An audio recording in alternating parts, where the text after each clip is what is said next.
Sau... Băi, eu... Făcut zi? Ai începe. Nu ai începe? Nu. Eu am intrat cu noapte. Bă, Dă și mie lemn. Dă-mă și mie lemn. vină cu să vezi casa unde vreau să fac casa. Uite skin am. L-am rămas pe ăsta. Ia uite ce skin am eu. Pe bune, ce casă e asta? Faci pe apă sau ce? Da.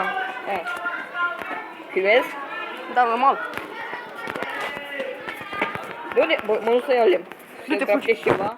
Să mai iau și... Vezi că... ba nu. Nu de 20 de secunde. Bă, dar la mine n-am universitate mare. Eu tot la școală suntem, dar de pregătitor de informatică și de frumos.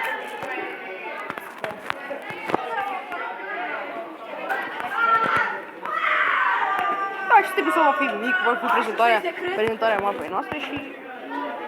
Și nu știam, la ce nu mai luat. Vino lângă mine, să facem Stai că eu... facem finalul. Hai, vino să facem finalul. Cum adică? Dar bine început în Păi, final. dar asta e prezentarea. Vino cu asta, hai să fac eu pe first person. Stai un pic. Hai, bă, stai, bă, vino încoa. Vino încoa.